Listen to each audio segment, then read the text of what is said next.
अगर आप अपनी ग्रेजुएशन के बाद भारतीय सेना में अधिकारी के तौर पर अपनी सेवा देने की महत्वाकांक्षा रखते हो तो आपके लिए CDSE यानी कंबाइंड डिफेंस सर्विस एग्जामिनेशन सबसे बढ़िया विकल्प है। तो आज की वीडियो में हम CDSE एंट्री से जुड़ी सभी जरूरी डिटेल्स जैसे eligibility criteria, education qualification, selection process, exam syllabus को देखेंगे। तो चलिए बिना किसी देर के वीडियो को शुरू करते हैं। CDS एग्जाम UPSC द्वारा साल में 2 बार कंडक्ट किया जाता है। UPSC एग्जाम नोटिफिकेशन नवंबर टू दिसंबर और अगस्त टू सितंबर मंथ में रिलीज करती है और रिटन एग्जाम्स यूजुअली फरवरी और नवंबर मंथ में ऑफलाइन मोड में कंडक्ट किए जाते हैं। इस एंट्री से कैंडिडेट तीनों services that is Indian Army, Indian air force और इंडियन नेवी के लिए अप्लाई कर सकते हैं, पर कैंडिडेट को एप्लीकेशन फिल करते टाइम हर सर्विस को प्रेफरेंस देनी होती है। इस एंट्री से सिलेक्टेड कैंडिडेट्स को ट्रेनिंग के लिए उनके द्वारा ऑप्टेड सर्विस की अकेडमी में रिपोर्ट करना होगा। ट्रेनिंग अकेडमीज की बात करें तो जिन कैंडिडेट्स ने इंडियन एयरफोर्स के लिए ऑप्ट किया है उन सभी की 74 वीक्स की flying training air force academy Dundigal में होगी।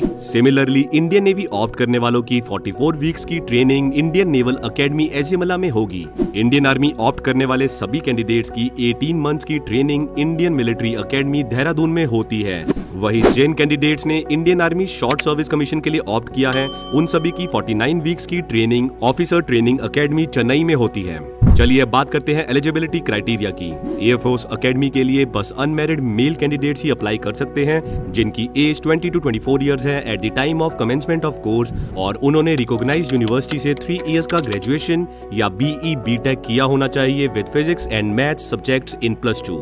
वो सभी CDS के थ्रू इंडियन एयरफोर्स के लिए अप्लाई कर सकते हैं। फाइनल ईयर स्टूडेंट्स भी इसके लिए अप्लाई कर सकते हैं और इसमें कोई मिनिमम परसेंटेज क्राइटेरिया भी नहीं है जैसे कि FCAT एंट्री में होता है। इंडियन नेवल अकेडमी के लिए बस BE और BTech अनमैरिड मेल कैंडिडेट्स ही अप्लाई कर सकते हैं जिनकी एज 20 to 25 इयर्स है at the time of commencement of course. Indian military academy के लिए कोई भी अनमैरिड मेल ग्रेजुएट अप्लाई कर सकता है, बस उनकी एज 20 to 25 इयर्स होनी चाहिए eight the time of commencement of course.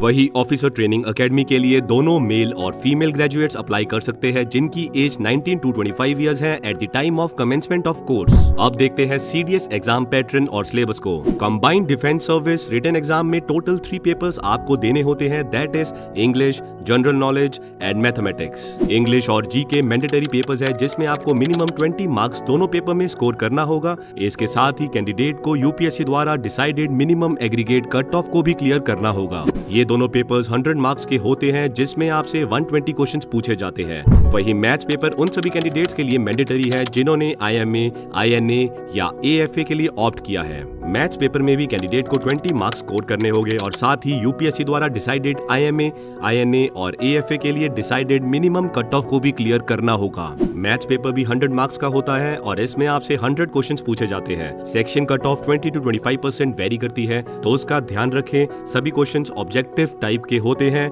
जिसमें गलत आंसर के लिए नेगेटिव मार्किंग होती है।